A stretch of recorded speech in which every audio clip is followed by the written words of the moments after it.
people thought Jan Carlson was the actual instigator of this idea of moments of truth. All he'd done was taken this Richard Norman's idea and actually put it into his organization. So great stuff, fantastic news. And Richard Norman is so famous in Sweden, they have an annual Richard Norman Day. Imagine that, an annual Richard Norman Day.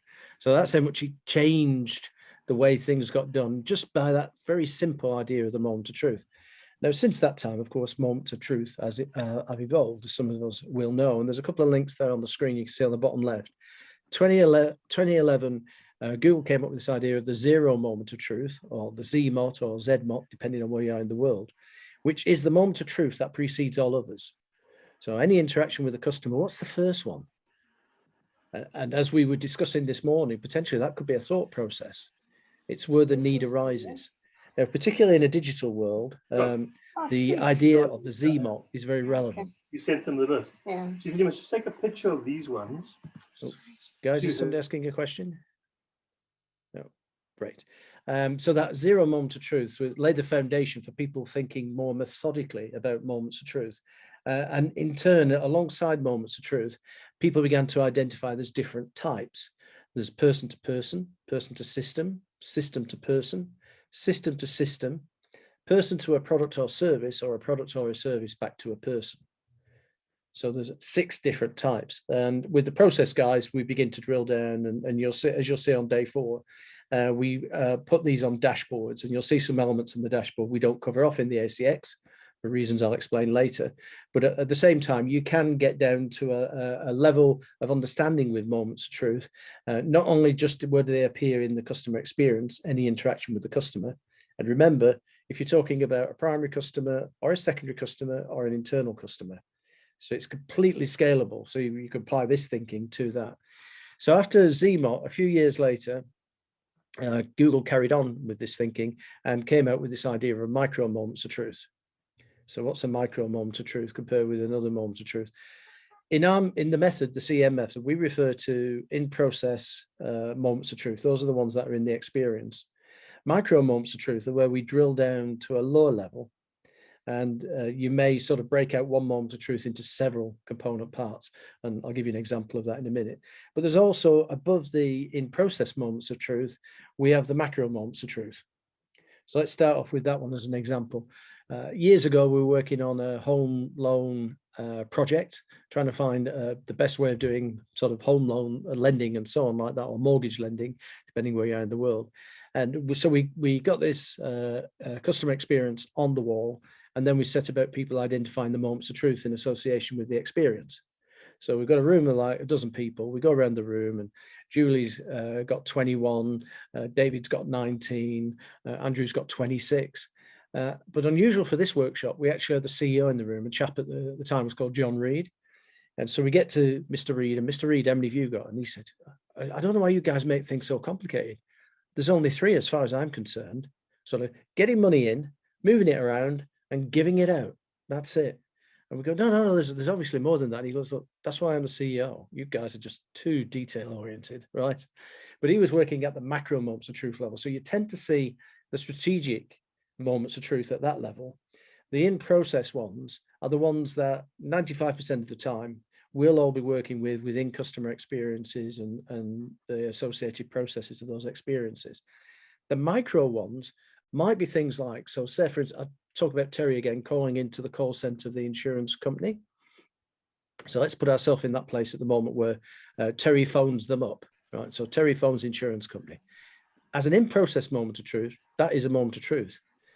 But to break out that moment of truth into micro moments of truth, well, why would I want to do that? Well, I might be in information technology, and what I want to do is I want to look at the interactions in the automated voice response system, and in doing that, improve them or automate them in a different way.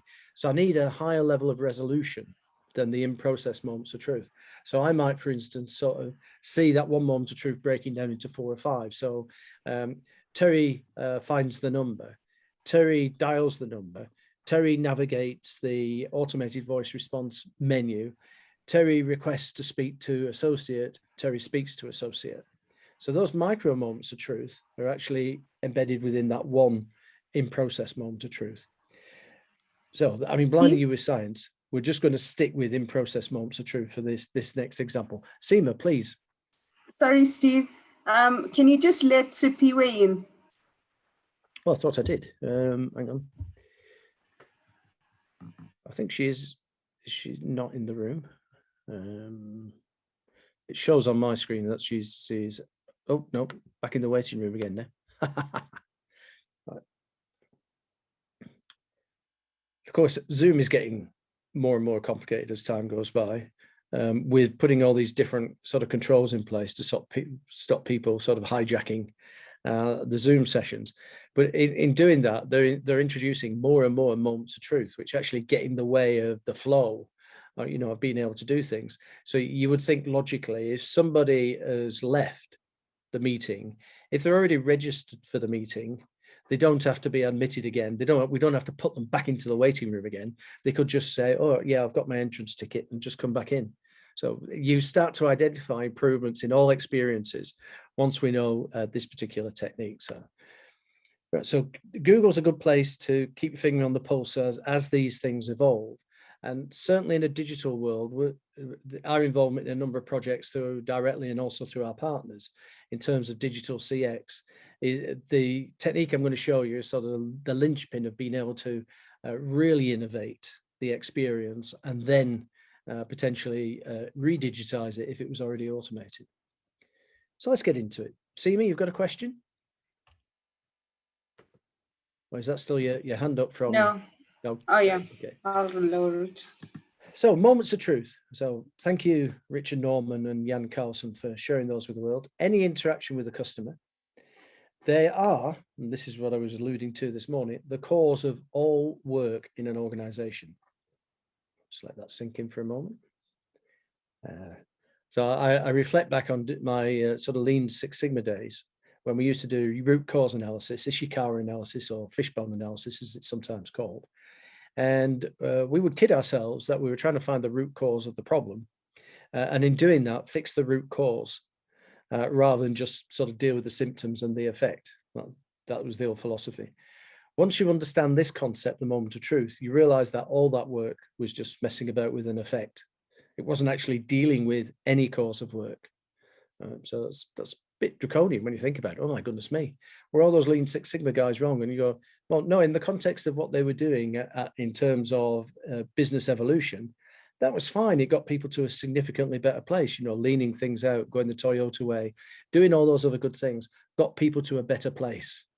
But in the context of where we are now, and I'm only saying this because we're in the sort of CX world discussing the ACX. If I had any sort of dyed-in-the-wool Lean Six Sigma, and of course I'm a Lean Six Sigma Master Black Belt, and they think I've turned tail, I'm a turncoat.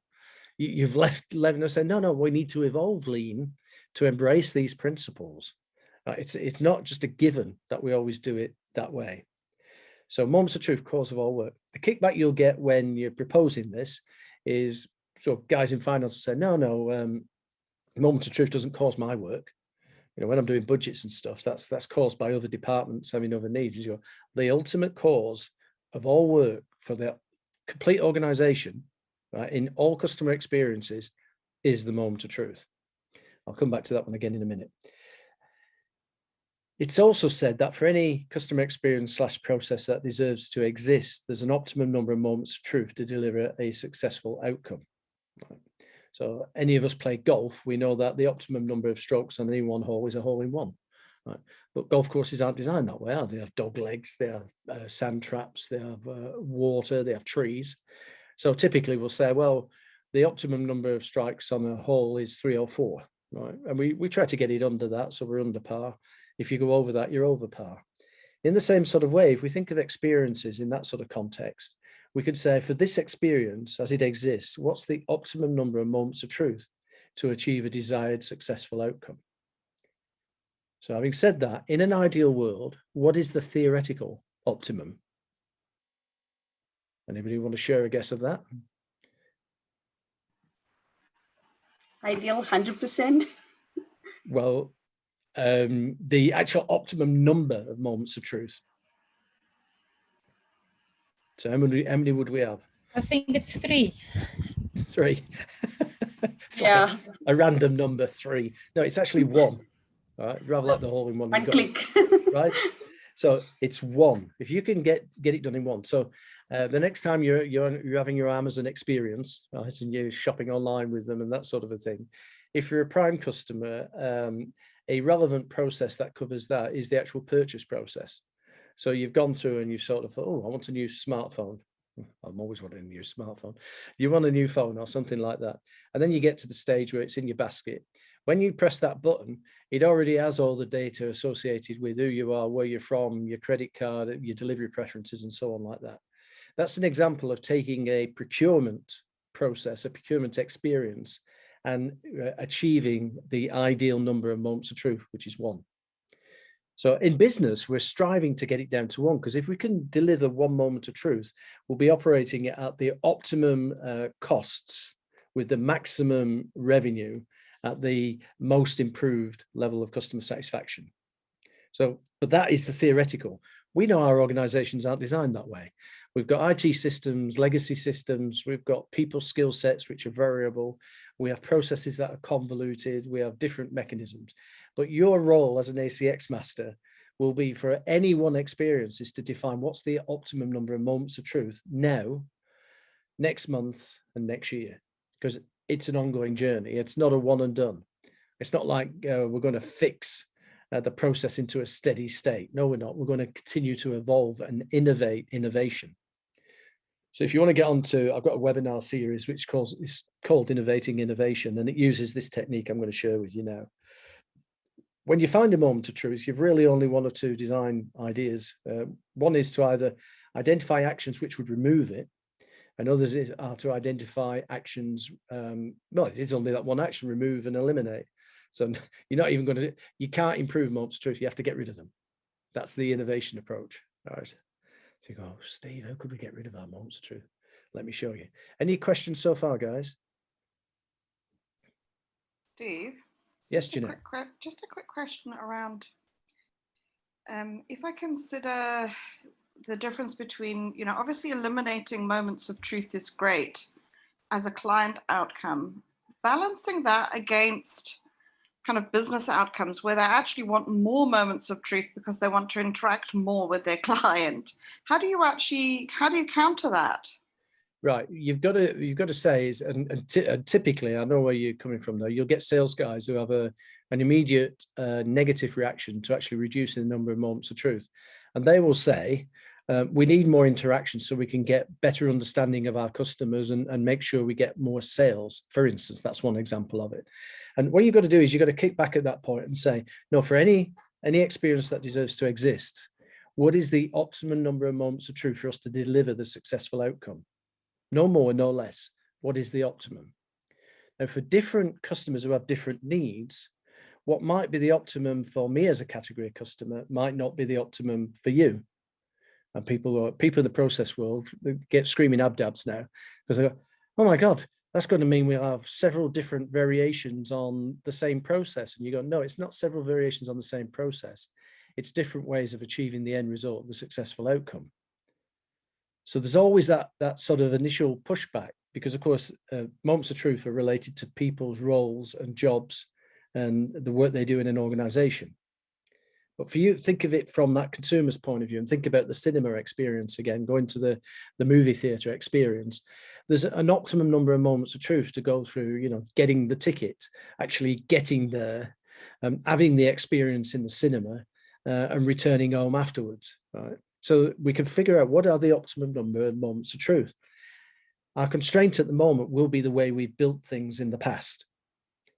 So transfer, we've got different systems for doing different things. If we had one system where we could just have one screen, instead of having to navigate across 2 or 3 different chunks of IT, that would be better, wouldn't it? It's going to be better for the customer. It's going to be less expensive for us as an organization. We'll get the throughput, so we'll be able to do more with less. So you've got to be sort of factual about it, but you will get that pushback. And the easy way to demonstrate, as I'm going to show you now, is this example, which comes from the B2B world, but it's entirely applicable in all different places. But it's all about removing the moment of truth, finding an action which would replace it forever. Okay, thanks. Any other questions before we dive into the example? course, the examples I share are the ones where I've been involved. So if you've got other coaches that you get subsequent training from in and around the CEM method, they'll be using their examples. Okay.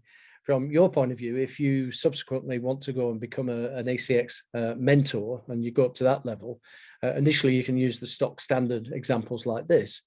But clearly it's going to resonate more with clients and people on the ground, internal teams, if you're using examples that you were truly on the inside of, and really felt the sort of, you've got the scars to prove that you were there. So let me share with this one with you. So I did 6 steps, straightforward. As I said, there's a whole webinar just themed on this particular thing. So ID the customer experience, usually one that needs fixing.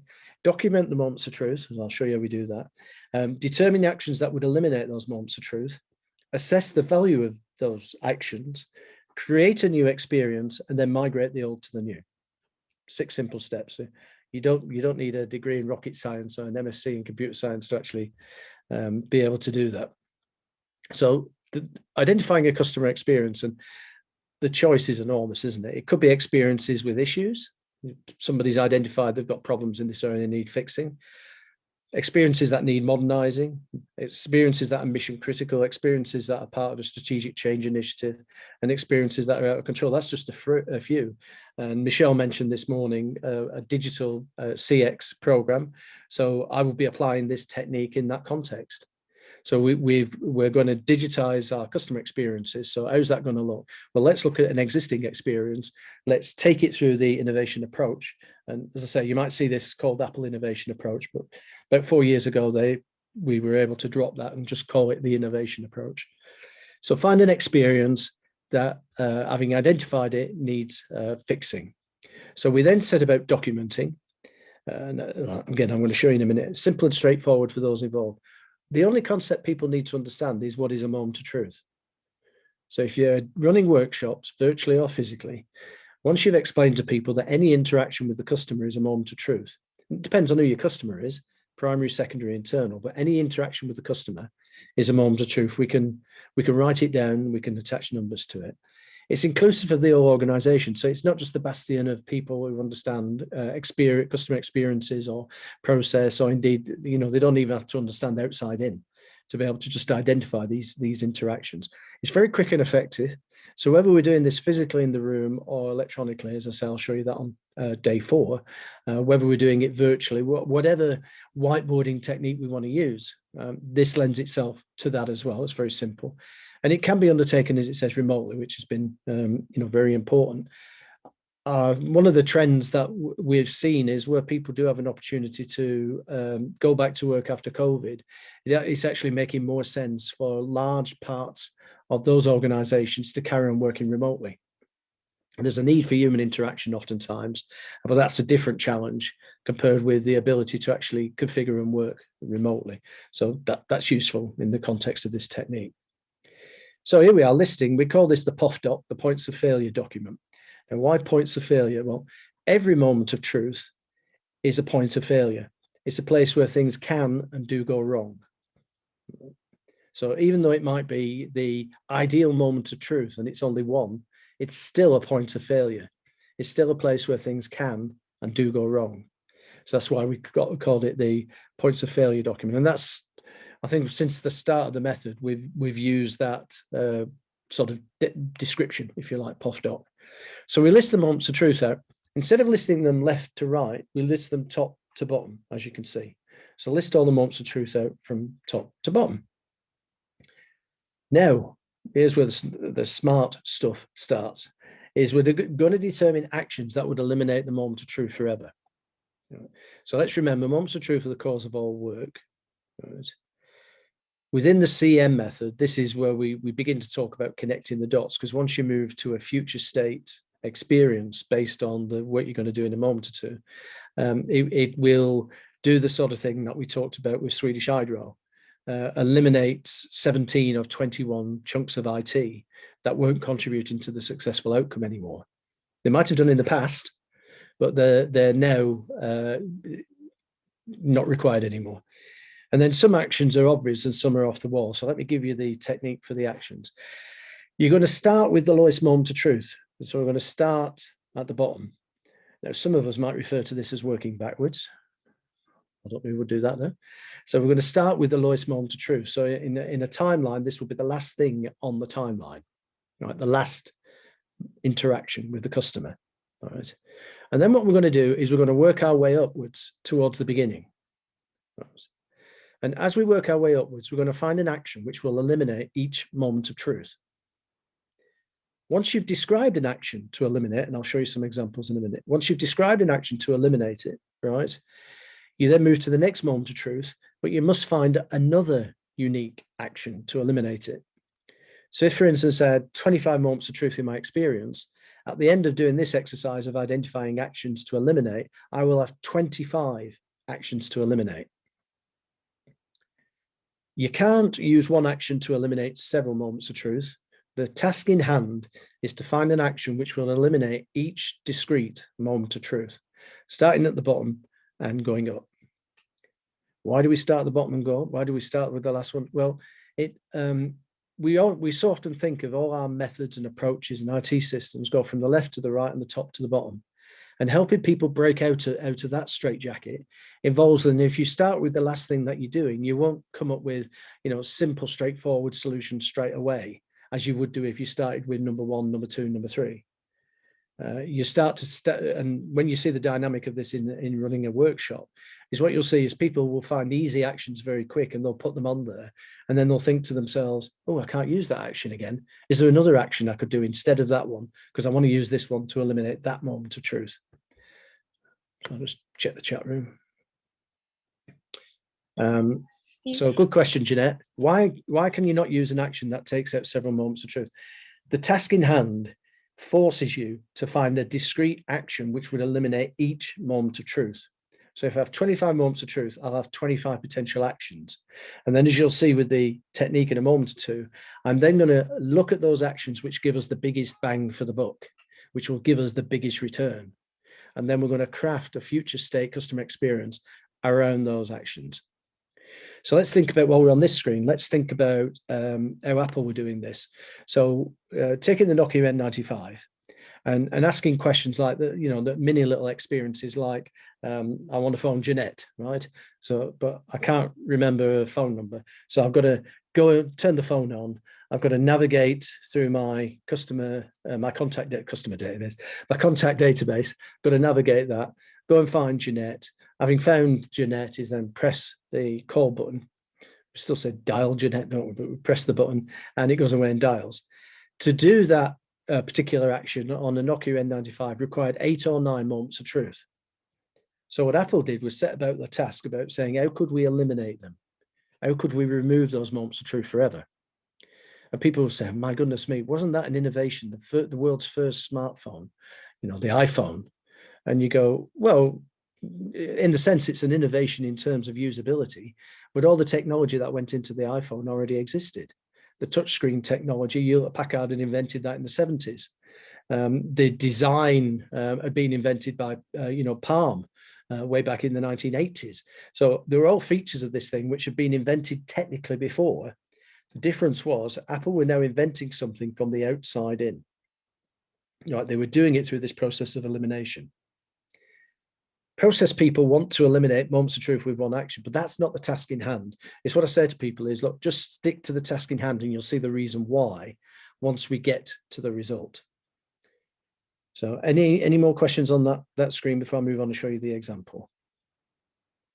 As it said, some actions will be obvious, others off the wall. So with that in mind, let's go to the next screen. So let's take you to Canada, and probably around about this time of the year.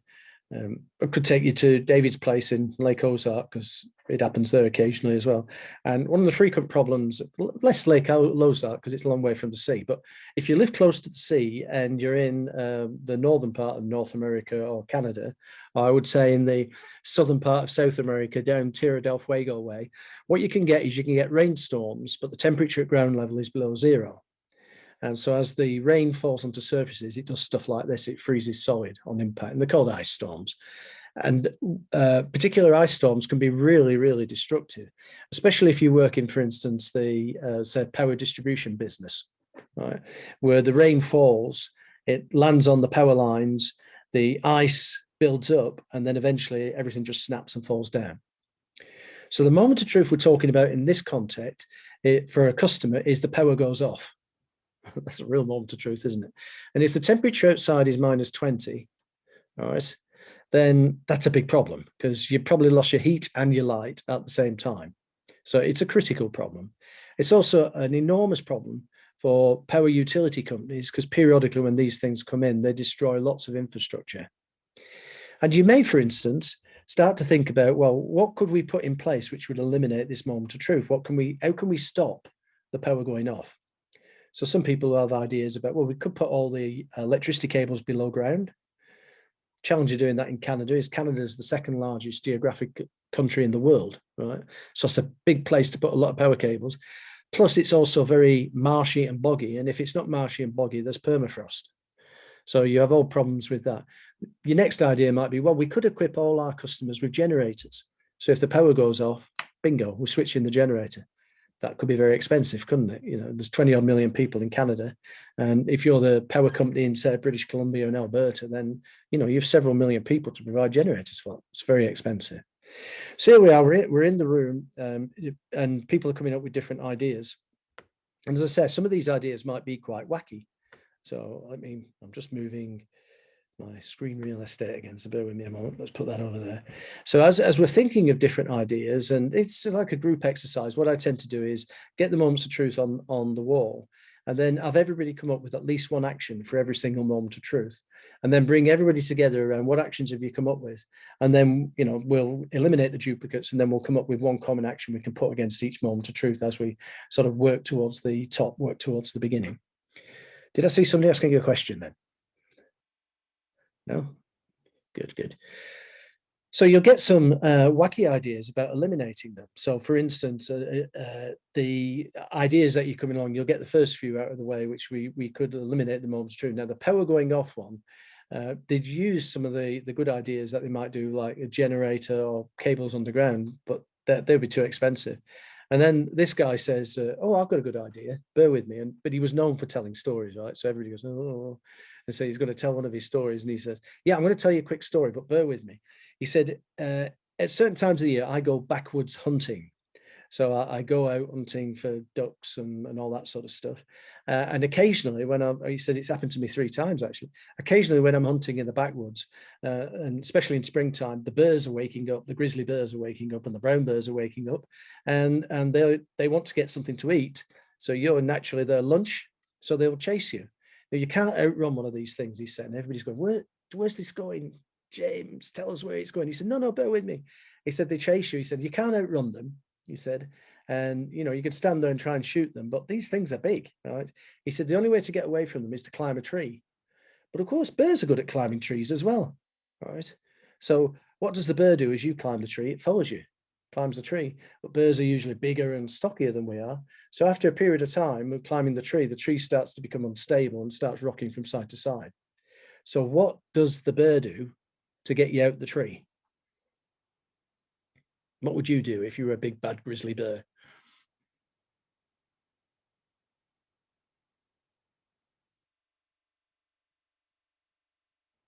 Nobody. Oh, Greg, do you want to?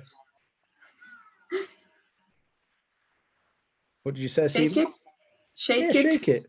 Get bears to shake the tree. So just in this same sort of way, the bear's shaking the tree to get you out of it, right?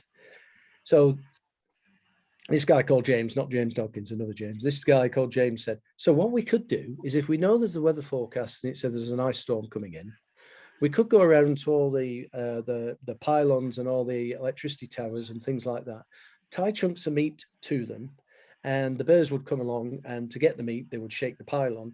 And as it started to rain, the rain wouldn't sit on the wire to freeze, it would just fall off the wire. Job done. So that was the idea, to stop the rain accreting as ice onto the wires. That's not what you're going to implement, right? What you want to implement is the effect that achieves.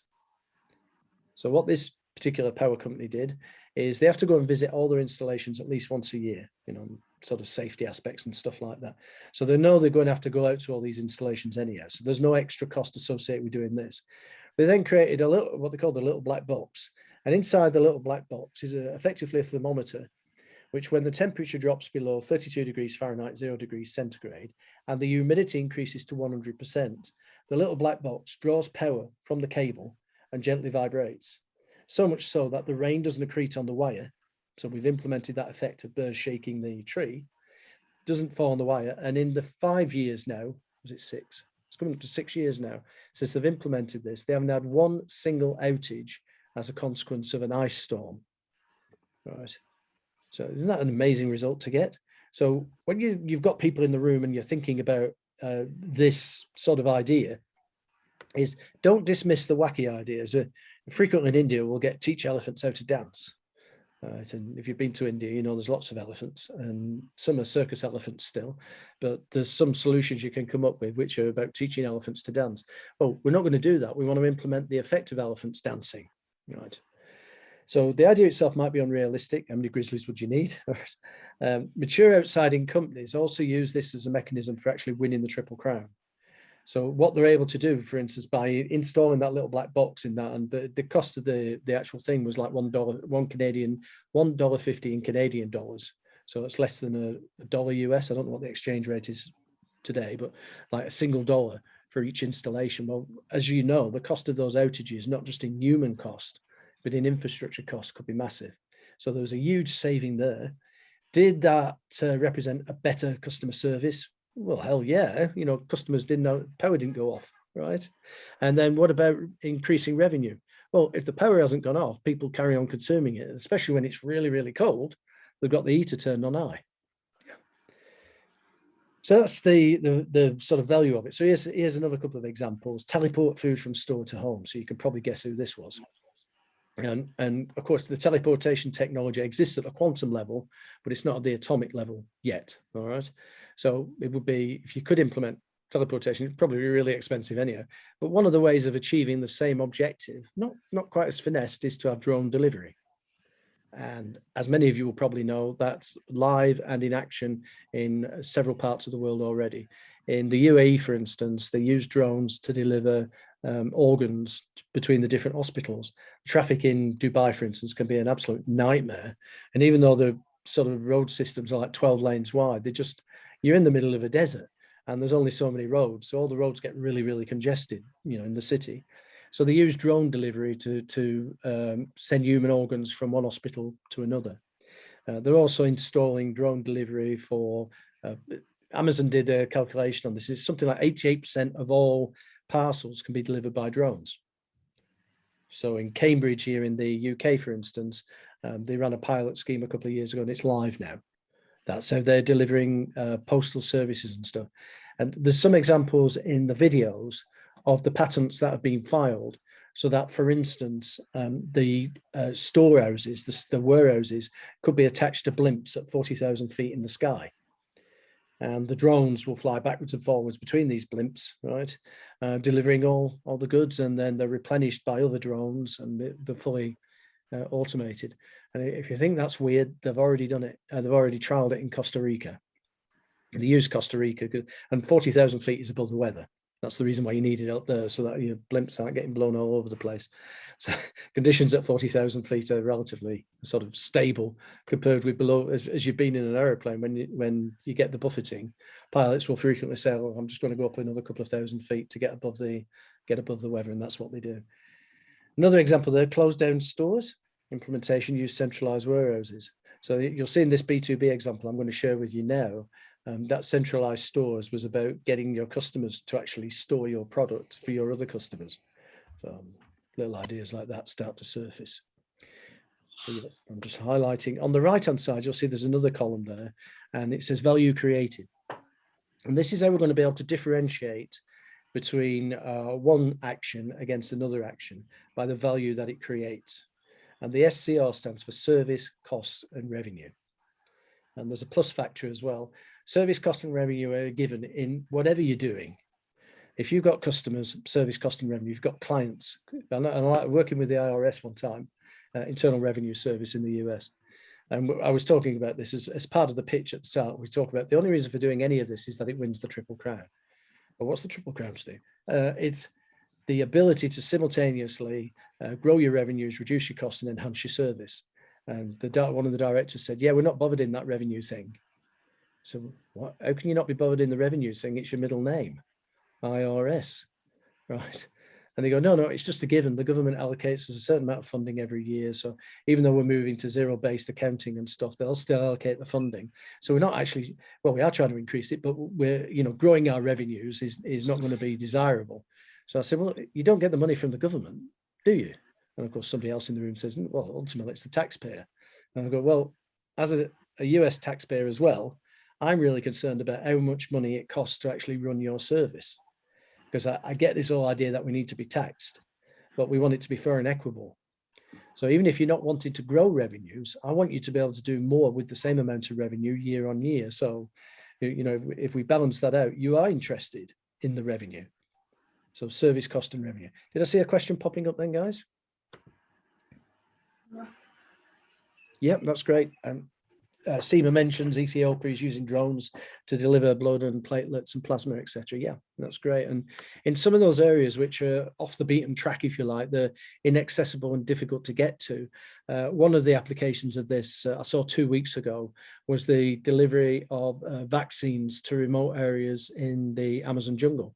So, being able to do that and reach people you'd otherwise take an age to get to, and especially there's I think Pfizer have worked with Amazon to build a time-sensitive drone, which can store things at that -70 degrees, which is what they need to do for that particular vaccine for a long enough period of time. And it's like, it was something like a 30-minute flight time and get it to the other end. So it's like a refrigerated drone, it's how cool is that? So yeah, some fantastic ideas. Now, the ideas, we're going to assess them in terms of this value created. The plus, as I say, is a variable that tends to be local. So in Apple, it used to be things like, will this action improve our brand perception with our customers? Right. In other areas, in pharmaceutical, for instance, or healthcare, it tends to be, will this action ensure that we can get past the next regulatory review? In some organizations, it might be, will this action make for better employee well-being? So it could be a variable. It's less fixed than service cost and revenue, and does change over time, depending on the volatility of your business, how fast moving it is, and so on. And again, I'll show you that in the context of the example in a minute. Any questions so far? Excuse me. Okay, so you can see with those two small actions there, teleport food from store to home, implementation, drone delivery.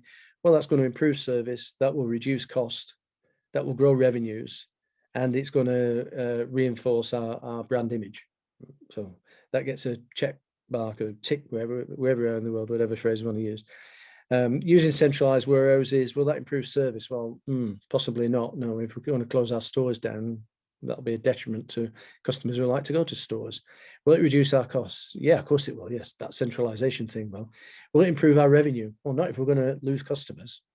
Will they buy less from us? Well, no, we want them to buy more, but we can't see there's a relationship there directly. And then what about our brand perception? Will that go up or down? Well, we'll be seen to be removing service from customers. So in this instance, that was downscored.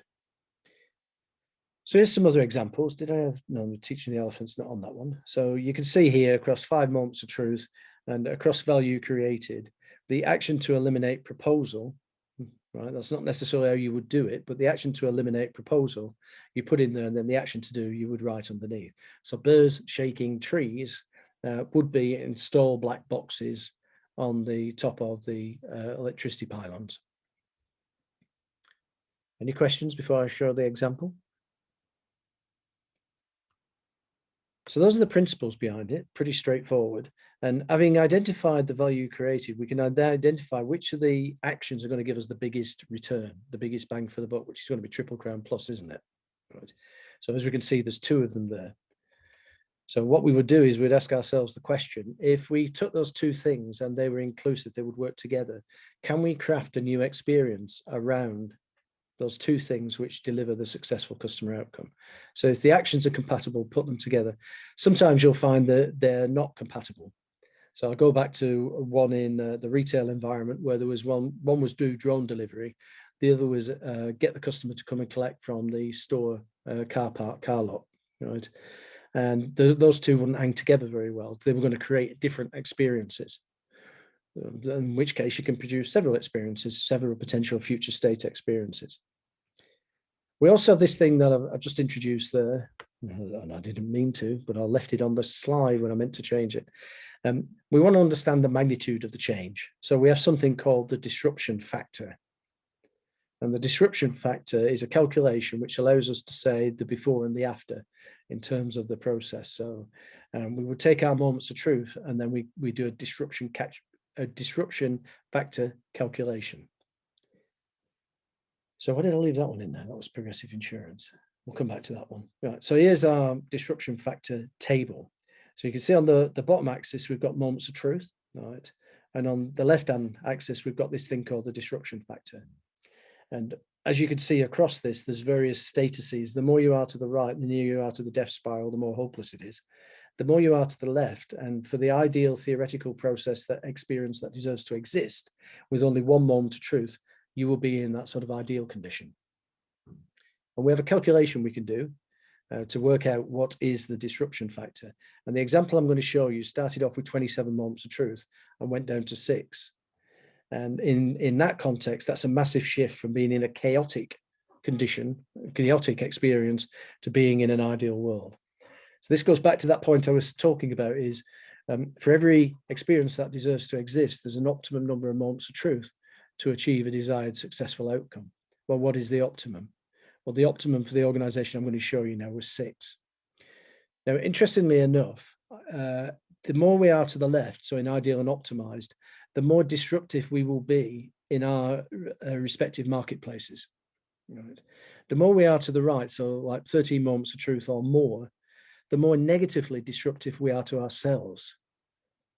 So I think it was Michelle who mentioned yesterday about the complexity of business sometimes, and I mentioned that it seems as though doing the smallest things seems to be so dependent on everything else, and that complexity would manifest itself in terms of a disruption factor of being in uncontrolled, chaotic, or in the death spiral condition. So when I'm working in aviation, they don't like me talking about death spirals. So I say, get your experiences away from it then. You don't want to be in that place. You need to improve them. So I'll show you the calculation, the formula for that in a few minutes' time. So we then migrate the old to the new experience, remembering that the creation of these new experiences is going to win us the Triple Crown. So the longer it takes to implement, the less advantage we're going to get. If that makes sense. The sooner we implement, the sooner we start reaping that harvest. Also, many times when you're doing this, you'll find yourself eliminating technology moments of truth, because the technology isn't actually contributing to the successful outcome. And it sounds paradoxical, and it also sounds counterintuitive. But that goes back to that point again, don't automate, obliterate. There's a story around some of the last work Tony Shea was doing at Zappos, where he removed the automated voice response system and reintroduced the customers just dialing in directly. There was one number, but the actual phone system distributed the calls around the people in the offices, and they removed the automated voice response system, and in doing that really added benefit to the moments of truth that the customer was experiencing. So it does cause you to do some things which are rather like that, the observation from Jeanette talking about people who sort of say, oh, we need more moments of truth to get more information from the customer. Well, from the customer's point of view, there's always an optimum. I mean, how many questions do you want to be asked? When we're building these experiences out, like buying a new car, for instance, there's an optimum number of interactions to be able to do that successfully. And it is about, you don't reduce them if it's not going to deliver a better successful outcome. That's the point. So let's do this example, because Fabian's in. I thought we'd use an example from B2B. But if we scan this happens everywhere. The US automotive insurer Progressive actually reduce the cycle time, as you can see, fairly significantly in terms of from 18 days to 48 hours.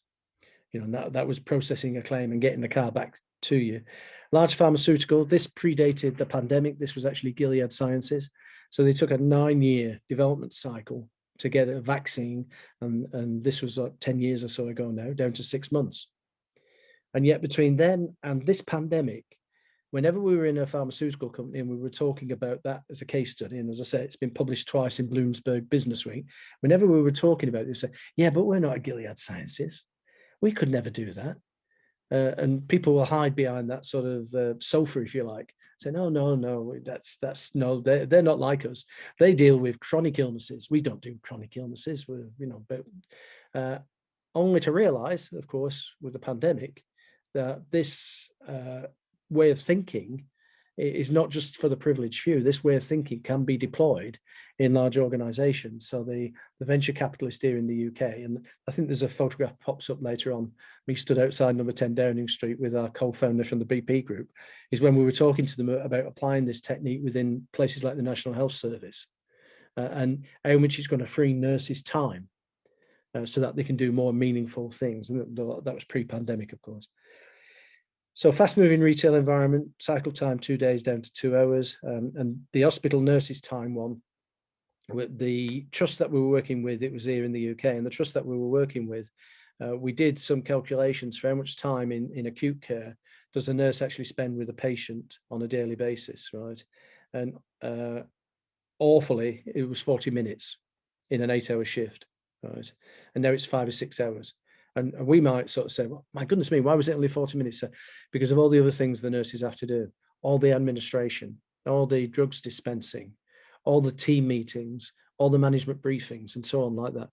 None of those things, we could argue, really contributed to getting acute patient well again. And I still think 5 or 6 hours in an 8-hour shift, what's the other 2 or 3 hours being spent doing? You say, oh, well, it's quite necessary. And you go, really? Is it? No, because the more time we can have our nurses with the acute patients, the greater the chance of survival for somebody who's in a badly way.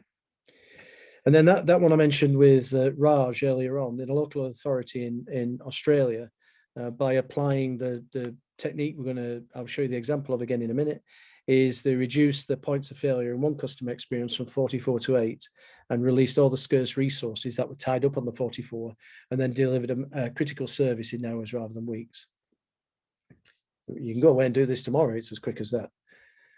So any questions before I walk you through the example that I've got for you here? No hands going up. That's good. So, Steve, just get on with it. Shows the example. Fantastic. Good. Oh, there we are. That's me outside number 10 a few years ago, when we were making the case for being able to deploy this particular technique in the context of doing. The other guy there is a guy called John Core, and he's the one who I mentioned yesterday. He was the co-founder of the BP Group back in '92. John's still going strong. He's and number 10 was a really interesting place to go.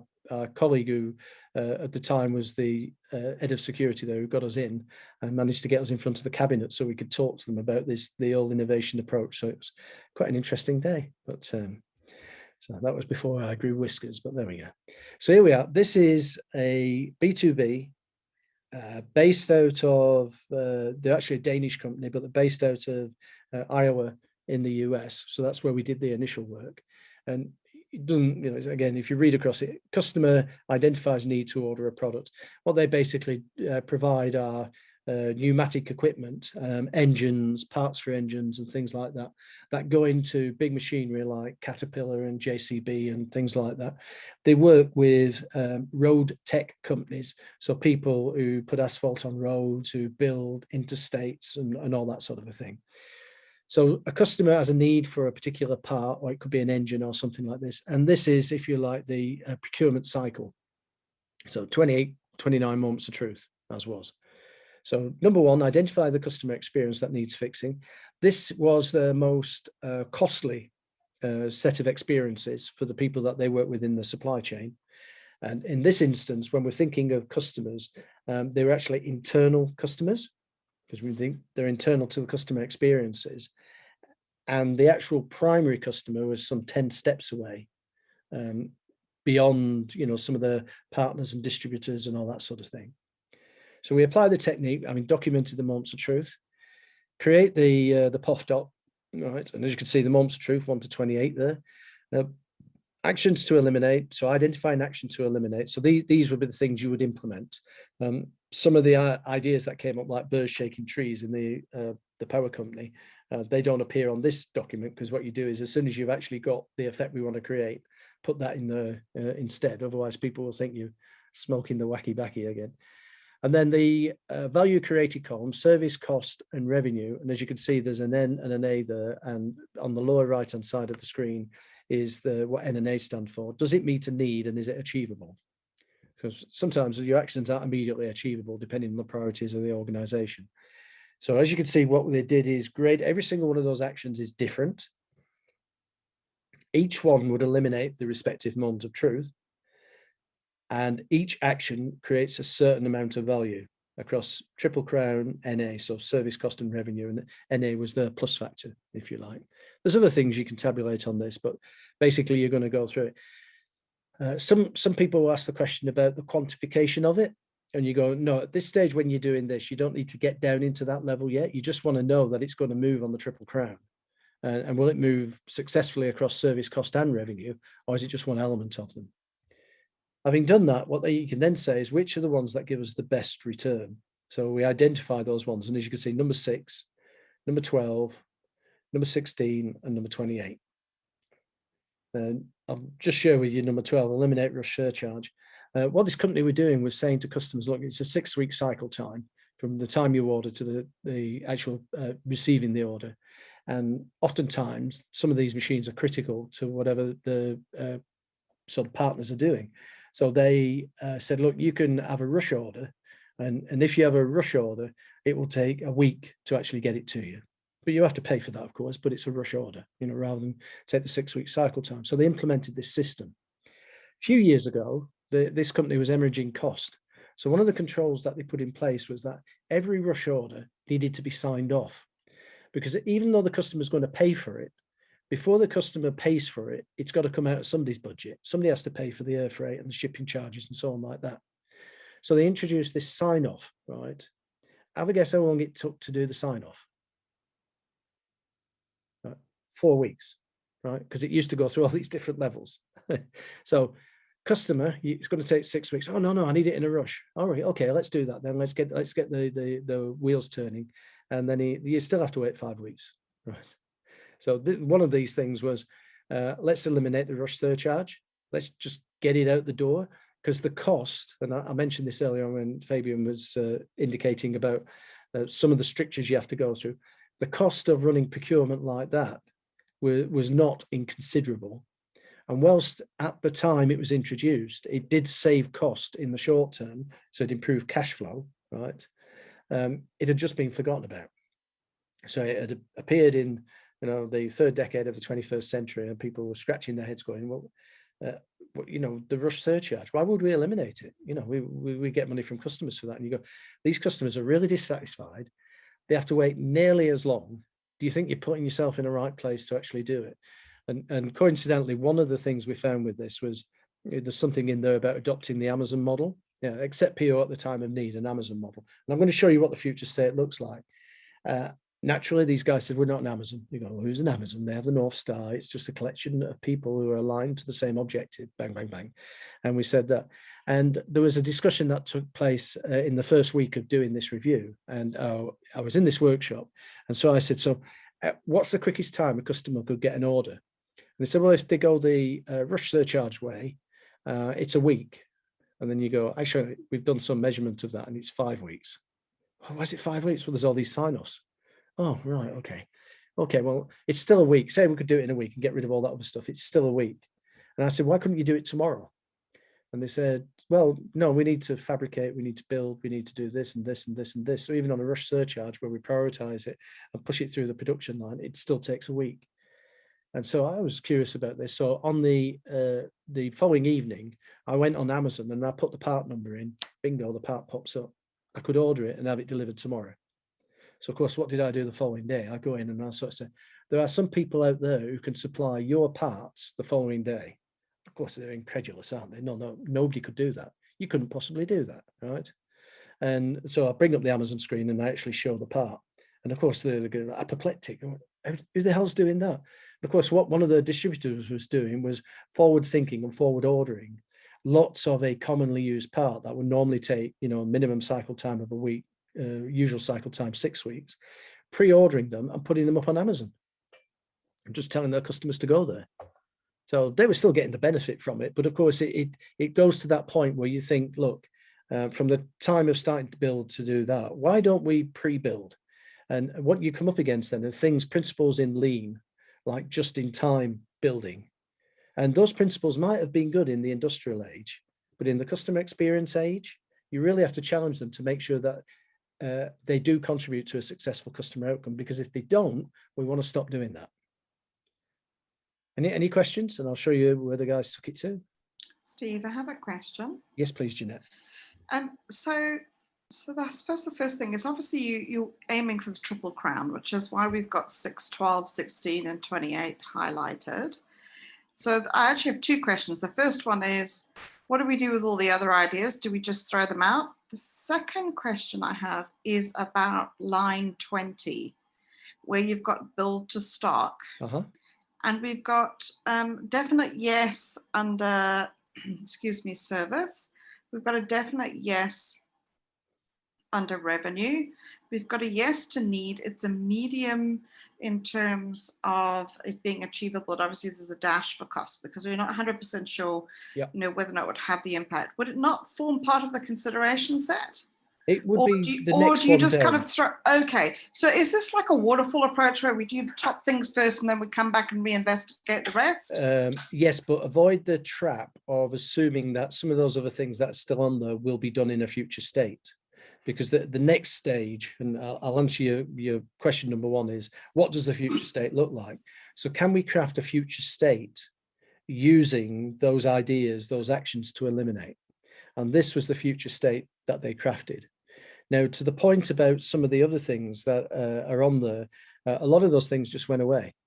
You don't need to do them anymore. It's not actually achieving a successful outcome. They might have done in the past. Some of them might be compliant requirements, so you have to build them into your future state, in which case you should be able to identify them, through the sort of Triple Crown idea is that, the cost, for instance, of not delivering this and being compliant could be quite severe, in which case it would pop up as an option. And you can look at this as a waterfall approach and then sort of say, okay, well, use customer facilities as distribution warehouses. Yeah, we could do that. We could do that with most of our customers, but some of them are not hooked into our ERP system. So that could be problematic for them. So we have to make an exception there. Eliminate rush surcharge. Well, that's so damned obvious, isn't it? That's how we beat the competitors now. We could deliver the following day. We pre-stock our own items. Accept the purchase order at time of need. So don't have this extended procurement cycle anymore, and then have a vendor managed inventory, so distribute inventory amongst all our distributors and suppliers so that we know where they are. As far as the computer's concerned, it's just one data set. So we know where we are to be able to call them down to get them delivered quickly. Right. And with those things in mind, those were and so the next stage of it's a bit like that question about why can't we just have one action to eliminate lots of moments of truth? It's like the task in hand is to identify the things that will deliver this successful customer outcome. So what got implemented, within a matter of 3 weeks was these 6 moments of truth. Customer identifies the need for X product, that's the same. Customer walks to on-site supermarket. Customer picks the part, so they're in on the portal, they pick the part, and customer doesn't know where the part's coming from, but they pick the part. Customer's notified that the part's been picked, and it's on its way. Customer receives the invoice, then customer sends payment. Now, with this in mind, I talk about innovating innovation. We were immediately struck when we launched was that this area here, customer receives invoice and customer sends payment. If we had a good relationship with the customer, and they draw down stock, can we not immediately debit their bank account with the amount for that? In which case we would reduce 2 moments of truth to 1. And that's precisely what happened. Didn't happen across all the customers, because some customers were, the relationship was not as tangible as it could be. But at the same time, progressively moving all customers to that place where if you draw down stock, we have an agreement in place where we could immediately debit your bank account. Right. So that became one moment of truth. The other consolidation happened over here, where we talk about customer walking to on-site supermarket and picking the part. Right. It was designed and developed this way because at the time there was an embargo on doing any technology change.